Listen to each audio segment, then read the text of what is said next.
Good morning, friends, and thanks so much for the invitation. I am honored to have been asked to a gathering of museum folks because as an avid consumer and visitor of museums, I know much more about the democracy side of today's equation than I do about the museum side. And so please bear with me, and even I'm looking forward to some of the conversation about the stuff that I get wrong on the museum side of the conversation, and hopefully I can contribute some thoughts and ideas about contemporary democratic culture in today's talk. I have done some work. I should say my identification within the field of sociology is as a cultural sociologist. And so I do work on questions of how people use the objects that they experience, the aesthetic experiences that they have, the ways that they engage with objects in the world to understand the world and to build what we call repertoires of cultural behavior. And so I'm going to try to channel some of these ideas about democratic citizenship and cultural sociology into some ways that we can think about museums as fostering civic spaces and what some of that might look like. I should say, particularly in a room full of museum folks, that I don't remember where this cartoon came from. It's a terrible thing to say, but I took this photograph. What's that? That's it, you're out. I'm gone, yeah. I took this photograph at some museum in the 1990s, probably in the Philadelphia area. So if anyone has a clue where it came from, I would love to be able to use it, to give proper credit to it. I've used it in talks for years, and I have it on my office wall. So if anyone can offer a clue. I did ask my dear friend Carrie Levine, who's an contemporary art historian, for help, and he couldn't provide any directions either. So I want to start, though, with thinking about how sociologists think about democracy. As it was mentioned, I'm part of the core faculty of the SNF Agora Institute at Johns Hopkins, which is a large interdisciplinary effort to both study and promote democracy globally. And one of my sort of constant roles within the faculty at Agora is to try to demonstrate why, in fact, sociology is the right way to think about democracy, and that our friends in places like economics and history and political science need to pay more attention to sociological approaches to thinking about democracy. And so this shtick is what I'm about to give you. So most of the time, often when people hear that I studied democracy, people might ask at a day like today something like, well, is your work really historical fiction? I don't actually think so. And usually we're thinking about things like maybe legislatures, the one up the road right here, documents like constitutions and bills, the Bill of Rights, maybe the concept of rights themselves, and the engagement that rights bring us as a polity. Maybe a nominating convention is the kind of thing people might be thinking about when they think about democracy. Maybe the debate we're going to have later this week between the two leading presidential candidates. In fact, by the way, there's a Hopkins presidential briefing on debates tomorrow online, if any of you would like to join us. Agora is developing this. And maybe even we think about something like social movements and protests and marching in the street as kind of big events that organize us around what it means to be in a democracy.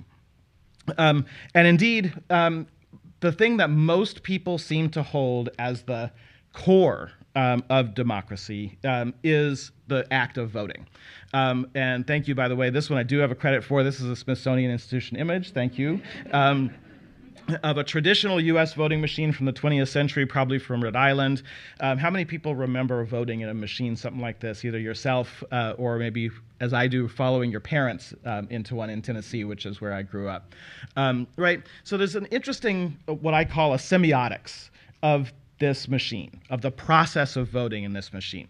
Right? What's the biggest feature on this machine? It's that giant red lever. Right? And so what do when you walk in and you file your papers, and then you either go in yourself or follow your parents in behind that curtain? The first thing you do is you pull that giant red lever, and what happens is a curtain closes behind you.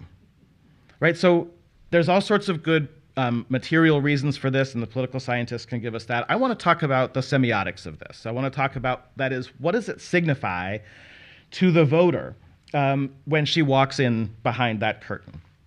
And the thing I think it signifies perhaps most is that your vote is yours personally and privately. The thing you have to do in order to effectively cast a vote is to leave your community, right? And leave your social life, leave your family, unless you've dragged your kid into the voting booth. And in fact, there's all sorts of laws in North Carolina, where I spent most of my career before moving up to Baltimore a few years ago. Cell phones are not allowed in voting places because they violate this idea of the private vote, right? I'm not saying there aren't good reasons for this. There are very good reasons for this, and there's all sorts of ways also with these voting machines that some of the old machines of the Northeast would find convenient ways to break the voting machines so that you thought you were voting privately, but in fact you weren't. But the main point that I want to make about this is that we privatize the vote, which is in many ways the most civic thing most people do, right? Again, this is not a criticism, it's an observation of what people learn from the way that most people engage in civic and political life. Okay. Another more private museum piece. I was fortunate to spend a year living in Namibia, the southwestern corner of Africa, right after Namibian independence. I was a little bit younger then. And I was an official observer of the first free elections in Zambia in 1991. I, in particular, went up to the northern portion of Zambia called the Copperbelt region, which is where the movement for democracy had started. And I was there to observe what the actual elections were going to be like. And I took this photo. And I watched this man actually, as he stood in line in the sort of hot desertish heat for a long time outside this shack that was a polling place. He finally made his way in to cast what was certainly his first and unfortunately probably his last vote in a free election. And you see the weight of the country upon his shoulders, right? So again, I want to think again about the semiotics of this experience, the signification going on as this man takes upon his shoulders the weight of the country, even though he knows, as we all know, let's face it, no vote actually matters on its own, right?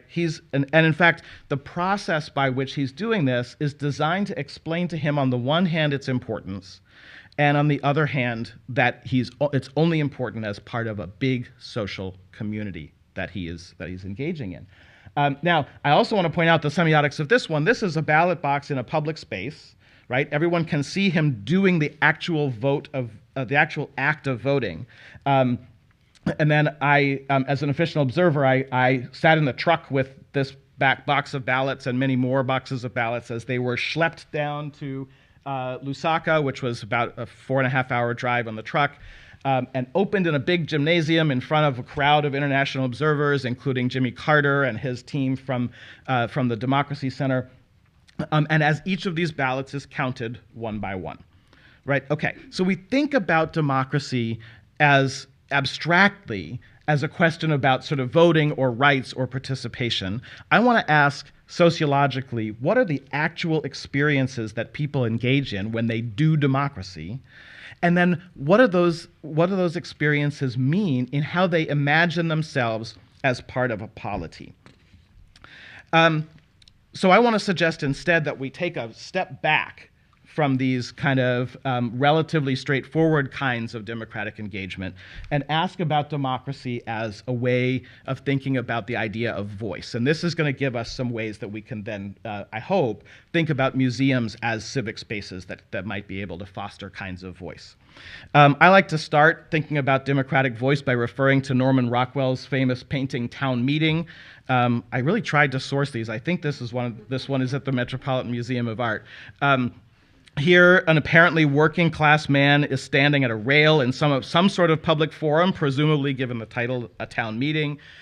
He's disheveled, right? The other guys have ties, he doesn't. Determined, respectful, yet confident. His hat is literally in hand. He looks up, grasping the rail, while a cadre of more respectable-looking folk, sitting down, gaze up at him as he prepares to make a point. The speaker's mouth, along with those of everyone else in the painting, is closed, presumably in deference to some cultural authority located outside the painting. Town meeting then became the basis for a more famous painting, which is part of the Four Freedoms series Rockwell did. I think this is one is actually at the Rockwell Museum in Vermont. This is freedom of speech, in which the speaker appears more defiant.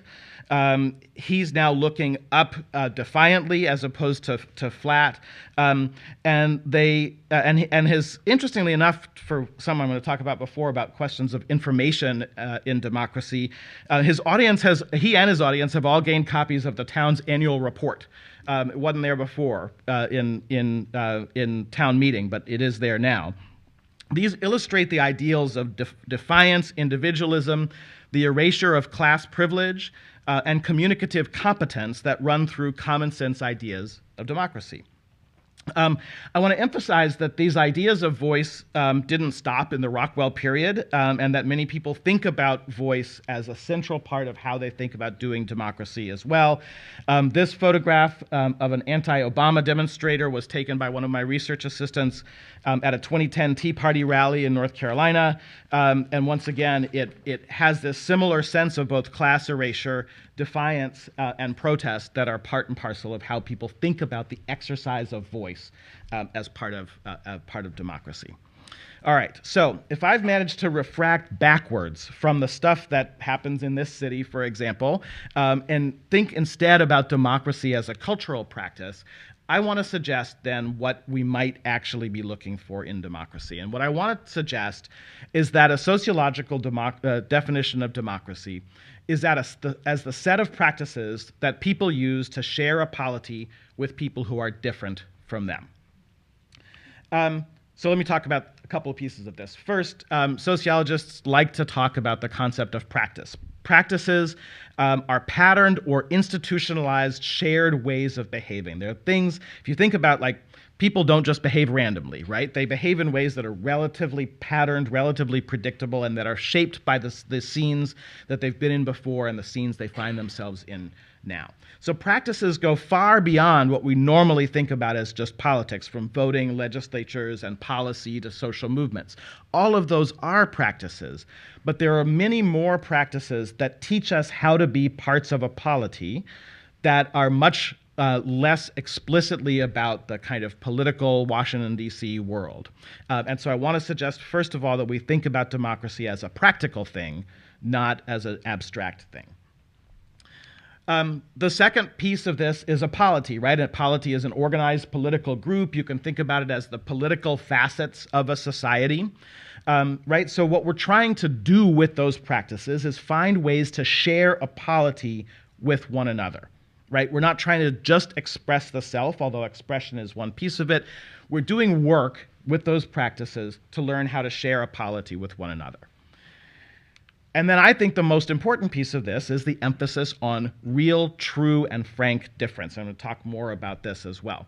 When we think about difference, we do think about the kinds of difference that many people talk about frequently in spaces like museums and universities, differences of race, class, gender, sexual identity, ethnicity. These are really important, but we also share a polity with people who have different values from one another, who have different experiences, and simply are idiosyncratically different. They're not patterned in any necessarily particular way.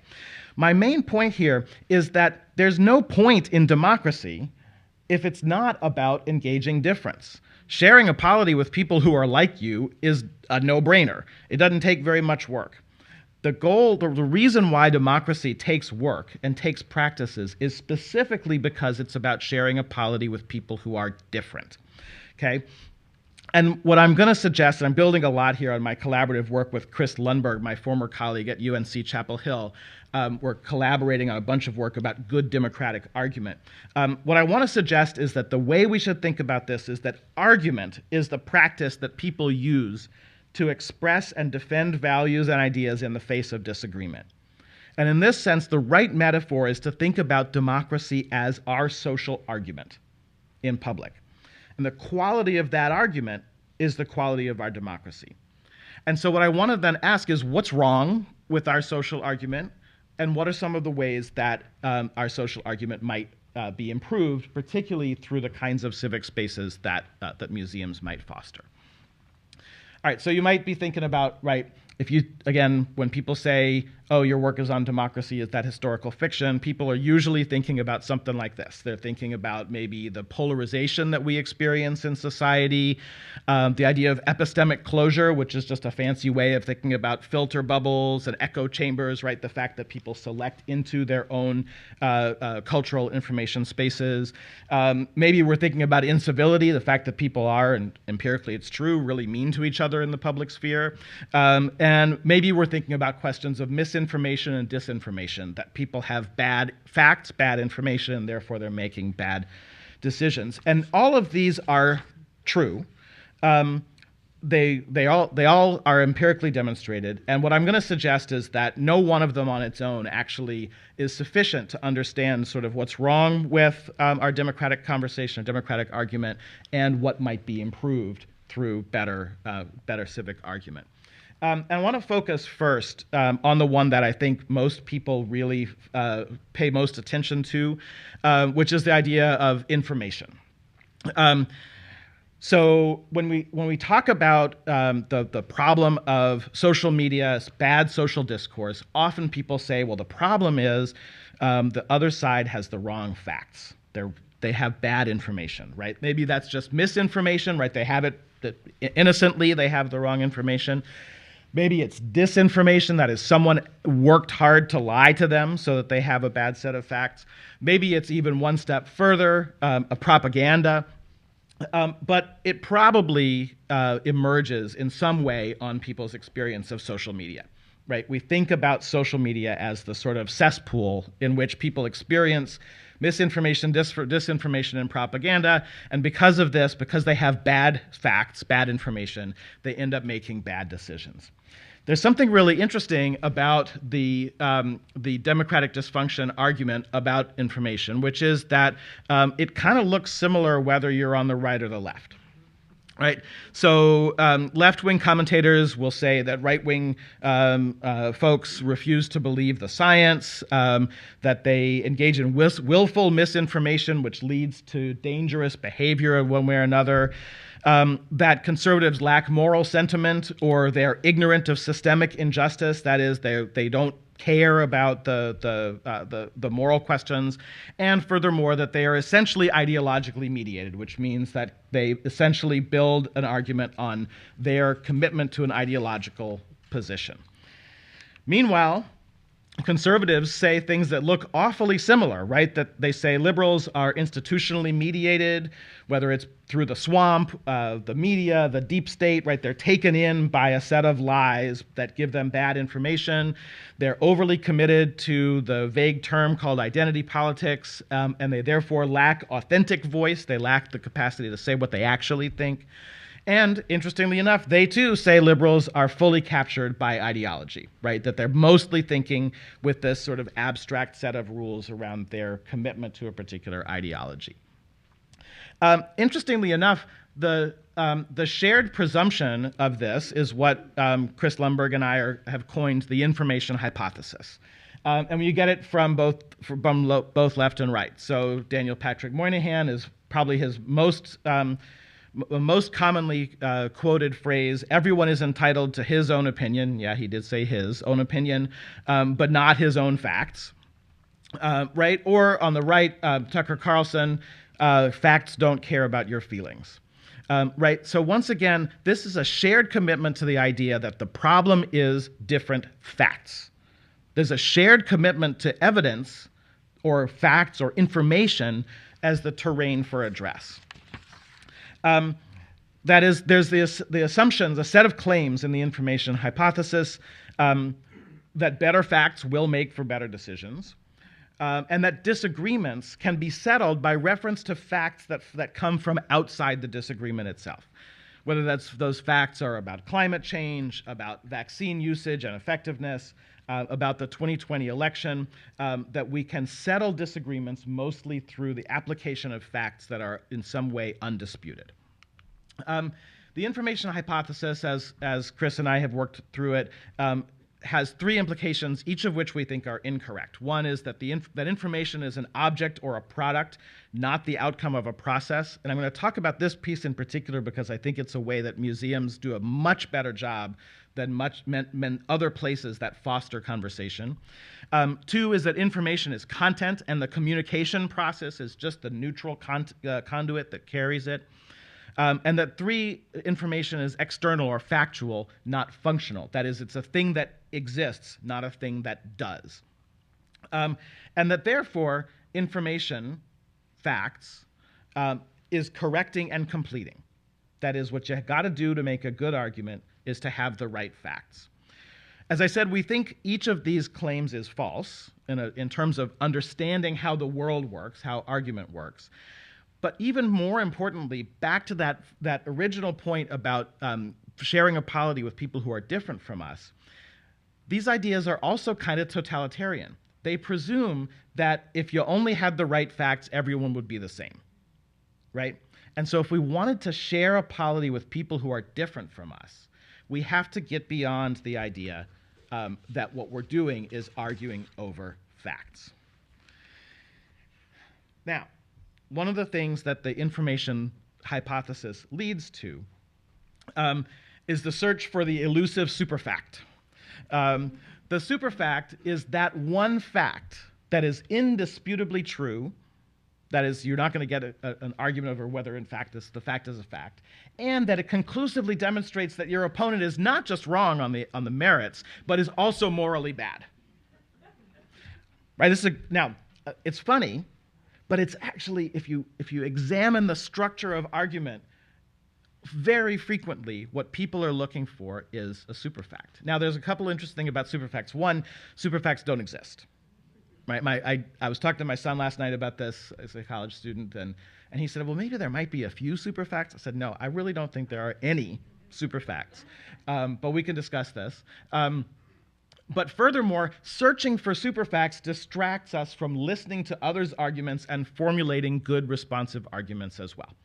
Right? So the problem with the superfact is not just that it's a bad idea for an arguer, but that it actually sets up an argumentative space that's worse for the polity in general. All right, so instead of looking for superfacts, how might we think about fostering good communication across difference? And I have some sort of keywords I want to suggest. I'm going to work through those keywords. I do think that when possible, communication across difference ought to be civil. Like, it's better to be nice to our co-citizens. But I do think it's at least as important that it be frank, that you be able to say the things you need to say. Similarly, I think, of course, it's important that communication be accurate, that you think, at least, that you're telling the truth in a civic dialogue. But again, accuracy is insufficient, and that we can think about thoroughness or contextualization, that, again, because accurate claims don't interpret themselves, right? Because it takes work for us to build an argument on top of it, things need to be thorough or contextualized as well. And as I said, the one people talk most about is civility. It's the root of this, by the way, is in civic or civil. That is, it's about the city or about the society. So the idea that civility is just about kindness or generosity or sort of emotional coolness, yes, it's come to mean that. But civility can also be understood as a commitment to the collective whole, a commitment to the society. And it certainly involves some kind of good listening. But as I've said, I actually think frankness is at least as important, potentially more so than civility. And certainly it's the case that the charge of incivility is often used to silence groups of people who've been otherwise marginalized. And so I always worry when we only talk about incivility that we're not talking about the more important goal of saying what's got to be said, It's an expressive goal, right? It's about honesty, the Greek term of parrhesia, I believe is how you pronounce it, but that frankness can be understood as a weapon of the weak. And so the value of valuing frankness is important. And once again, yes, it's certainly important to get the facts right, to make claims about others and the world that are true or that one at least believes to be true. But thoroughness is at least as important, providing enough facts, understanding context and history, generate meaning. One of the interesting things about this is that even in some of the worst arguments on social media, most of the claims are actually technically accurate. Not all, but most of the claims are technically accurate.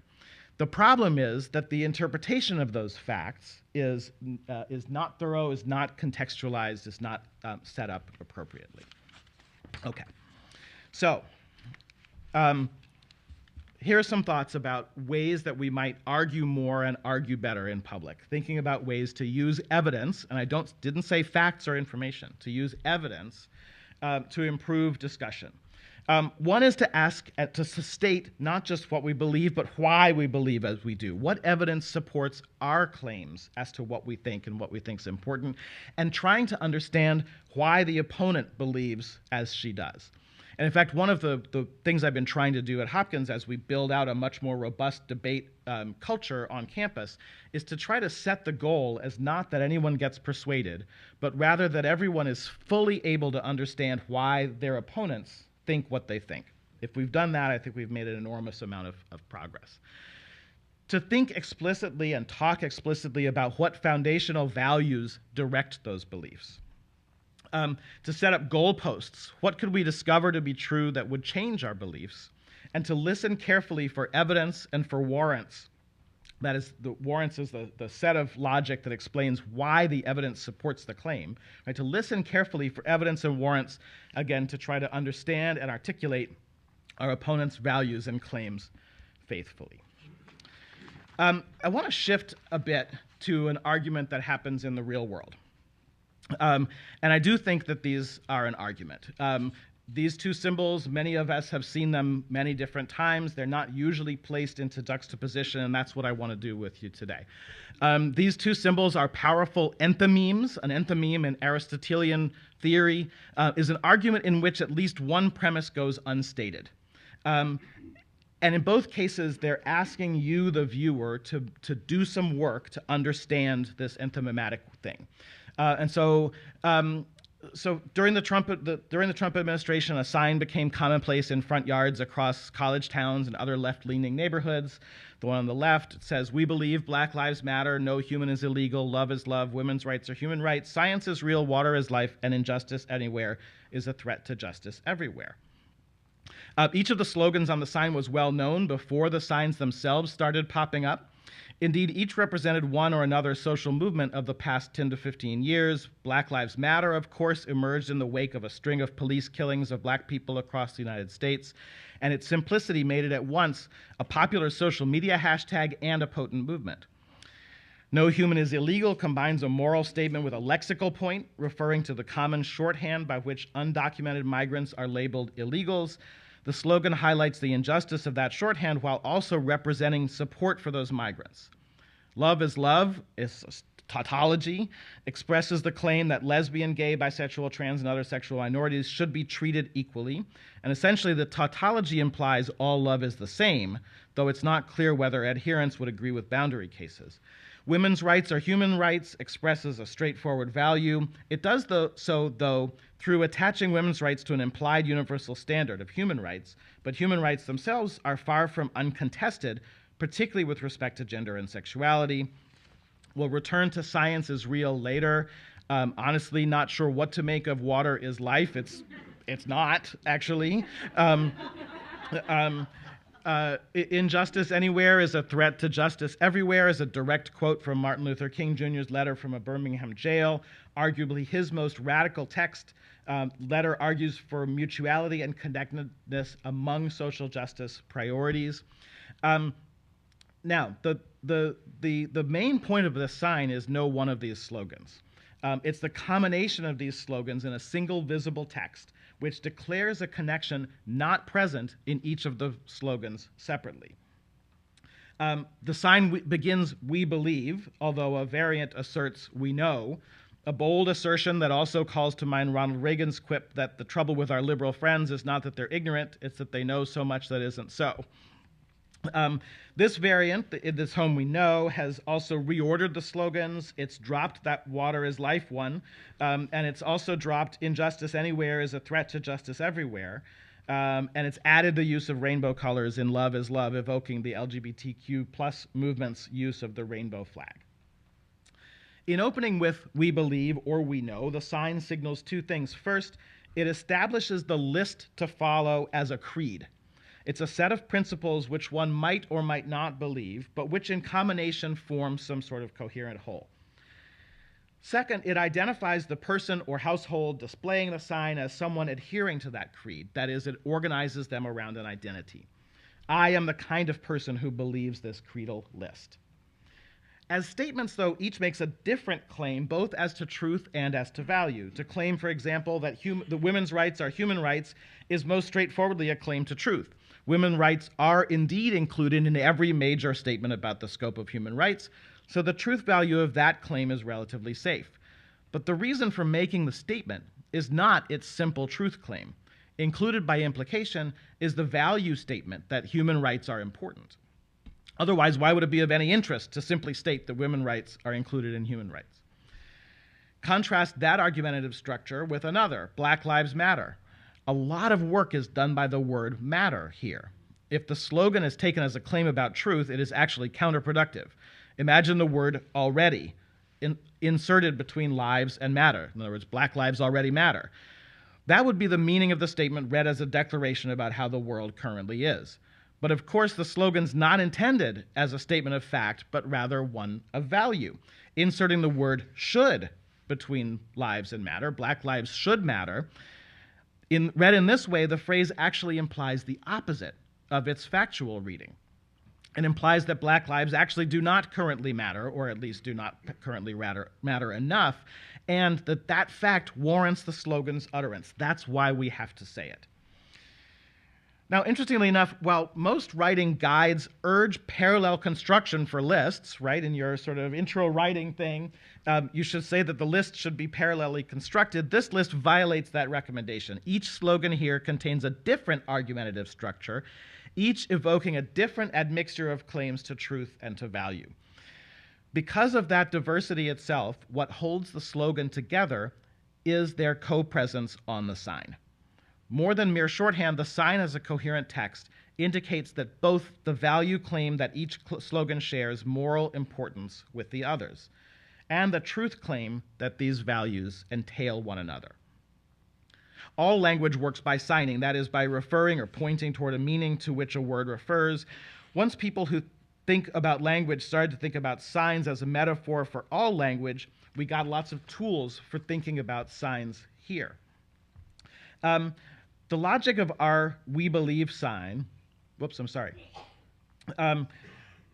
consider now the number of different and sometimes contradictory agendas that can be folded into the phrase "Make America Great Again," appearing on the right-hand image here. The virtue of the sign slogan is that it does not specify what exactly needs to be done in order to MAGA. It implies a rough outline that can be populated by all kinds of political agendas. Each word in the sign slogan does important rhetorical work. To say that we can make America great again implies that we have agency over the direction of America by taking up the slogan. To say that America should be great invites anyone who takes up the slogan to insert their own imaginary vision of what a great America would look like. And to say America can be great again implies a kind of melancholic narrative of loss. America was great at some point, and we lost its greatness. Okay. Interesting, too, for our discussion here are the kinds of slogans that didn't make it to the sign. Like if we compare, the biggest rhetorical difference between these two symbols is the creedal specificity of the sign and the vague symbolism of the hat. So what does it mean, for example, to say that science is real? It's a different kind of claim than the more precise charge that it ostensibly stands in for or represents. Instead of rendering the claim as, in this house we believe in rigorously tested data, or in this house we trust the conclusions of peer-reviewed science, right? It's as much about what it implies about its imagined opposition as it is about a rigorous presentation of the epistemic power of science. The claim that science is real only makes sense when compared to the implied alternative, that it's aimed at characterizing non-believers as people who understand science to be simply a fantasy, a construction that frames the right as politicizing science, while believers hold the truth embodied in the endeavor. Interesting, too, are the slogans that didn't make it to the sign. We've seen already that the We Believe version has 2 more slogans than the We Know version. What else could you imagine being added to this creed that might still have fit? Few options: solidarity forever, an injury to one is an injury to all, tax the rich, animals are not ours to experiment on, eat, wear, use for entertainment, or abuse in any other way. That might have been too long for the sign. Stop global warming, abolish the death penalty. What might explain why the slogans that were included were, and those not included were left off?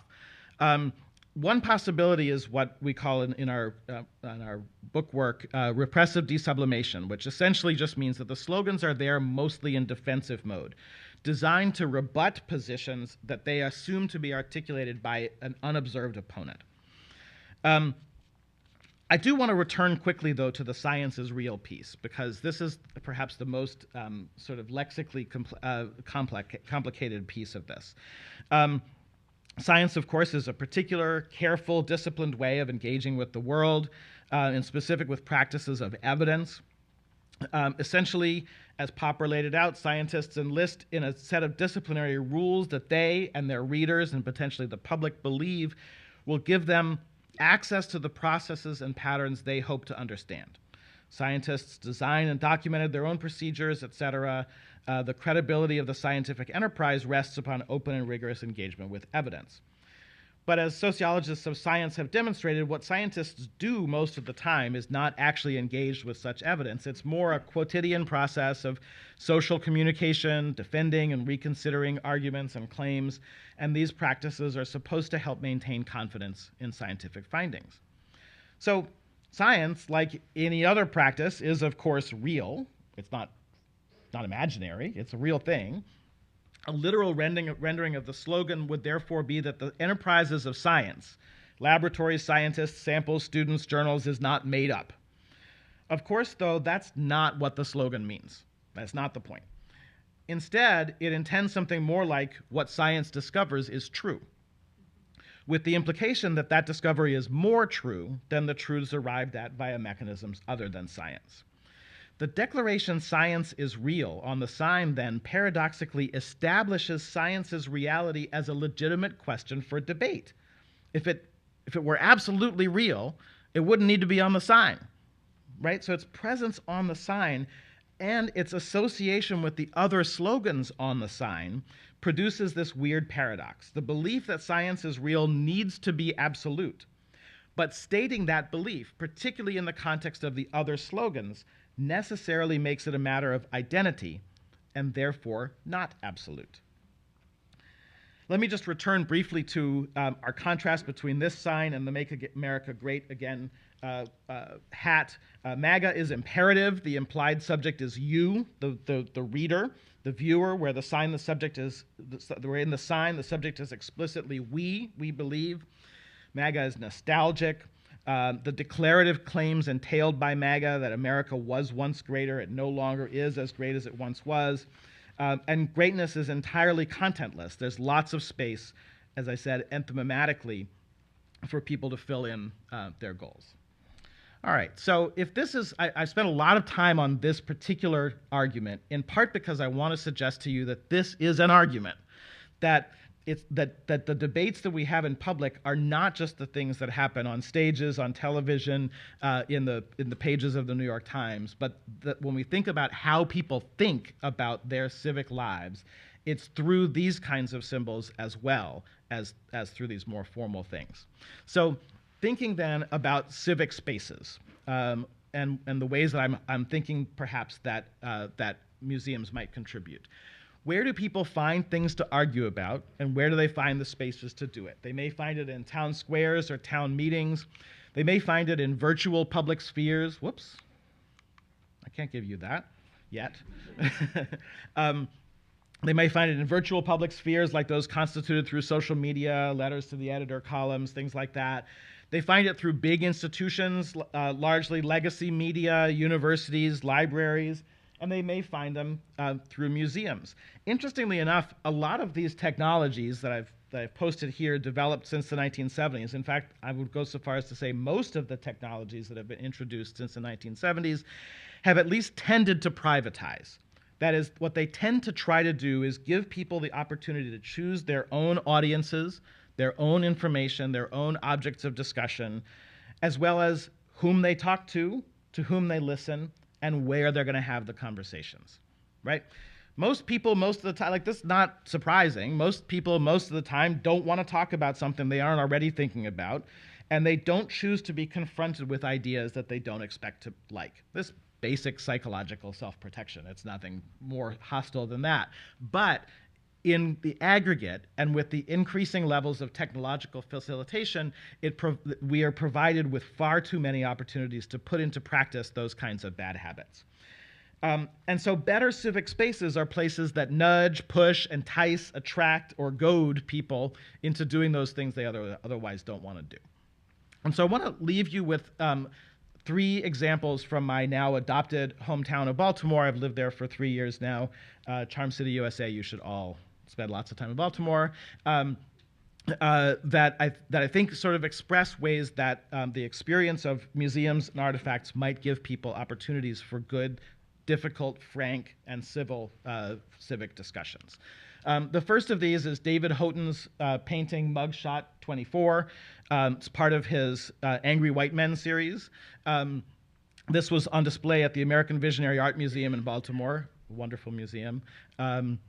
For a long time. I think it's no longer there, sadly, but it was here as part of a really interesting series. And Houghton wrote, this is his quote, he says, "I had expected people to be repelled by the images, to find them personally repulsive, as I do.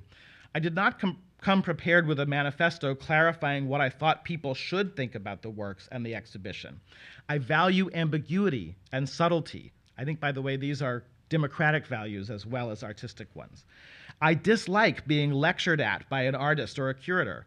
I believe that if an exhibition of art needs a long written or spoken explanation, the show is in trouble. What I've offered instead of didactic explanation is a multitude of quotations from others about anger, nationalism, the problem of human evil, statements that I hoped would catalyze thought to counter and layer the initial purely visceral reaction to the paintings. I'd expected to discuss their various reactions with viewers, and mostly I've been able to do so. I, Andy Perrin, found the collection, which also included portraits of Hitler and several other horrible people, at once disturbing and moving. What does it mean to use the techniques, materials, and aesthetic of fine art? In fact, fine modernist or representational art to portray someone even the artist considers repulsive? And might this juxtaposition serve as the beginning of a conversation across difference, as a way to take something that everyone will find complex and morph it into a discussion that ought to be complex over civic life as well? Moving north in Baltimore to the Baltimore Museum of Art, which displayed the first major exhibition of the work of the Senegalese artist Omar Ba. I had never heard of Ba before I saw the exhibition. I found it incredibly generative in really interesting ways. He's a Senegalese artist, as I said, with a wide variation both in style and in subject. This one is called I Am Not a Toy, and it's one of several paintings that depict older women in Senegal. But they depict these women in wise poses and in serene poses among the chaos, the sort of visual chaos at least, and sometimes the political chaos that are in the work. Farah Abdesamad wrote on the website Hyperallergic that gripping charisma and poise emanate from Ba's matriarchal portraits of older women. Their magnetic presence holds totemic qualities. And she writes that I am not a toy. This painting echoes like a proclamation as much as a warning. They stand tall, proud, and undefeated. What I actually find exciting about Ba's work is that it is certainly challenging without being obvious. It's very political, certainly, but it's political in a way that invites viewers to think and discuss and doesn't hit them over the head with a packaged message. Wrap up with a very different kind of public art. In Baltimore, this is in West Baltimore on Mount Street, depicting Freddie Gray and the demonstrations and riots that followed his death in police custody. What might this help people talk about? Right? If we were to think about this as a conversation starter, what might it help people talk about? What might it keep people from talking about? No image, artifact, no object of discussion ever fully determines what its viewers will think about and with it. But neither is any ever fully innocent or transparent. Each of these artifacts, I think, invites reflection and conversation. In the language of argument, I'd say each constitutes a kind of evidence or grounds for claims people might make. One big advantage of this kind of grounds is that these kinds of things are always interpretable in multiple ways. This is why I think museums can do a better job than many other places. It's easier for people to entertain a variety of arguments about these than about political symbols that they consider absolute or clear. Arguments are better, and therefore democracy is better, when we're open to the possibility that difference is healthy and disagreement is good. So perhaps museums might foster civic spaces that foreground that essential core pluralism of value and interpretation. So a few parting thoughts about ways that museums might foster civic spaces. And some of this comes actually, I'm doing a little bit of work with the Museum of Association of New York and their display of the Smithsonian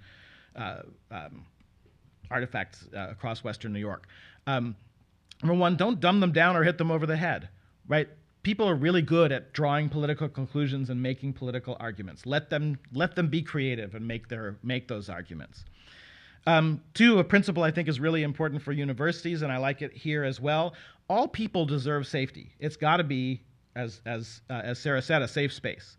But no ideas deserve safety. All ideas deserve actually the respect that is symbolized by the careful dissection of them across challenge and argument. Encourage follow-up and teach back. Lisa actually said something in her introduction that I wanted to flag. She said you usually make somebody angry. I think that's good. I think you should make people angry. But the ways that anger becomes useful for argument is through follow-up, teach back, through trying to understand why people are angry and what the resources are that emerge from that conversation over anger. So it's okay, it's actually good to make people angry, but only when there's opportunity for exchange after that anger. Honor complexity and multivocality. Recognize that even something as straightforward as MAGA means lots of different things in lots of different aesthetic ways. And finally, manage expectations. While I do think that museums are a terrific opportunity for convening civic spaces and for using the objects of dialogue to coordinate those civic spaces, there's a lot of work to do to fix our civic culture, and so let's not hope that the first conversations that emerge are going to be the ones that fix our civic culture once and for all. Thanks so much for your attention and for the invitation, and I'm really looking forward to our conversations.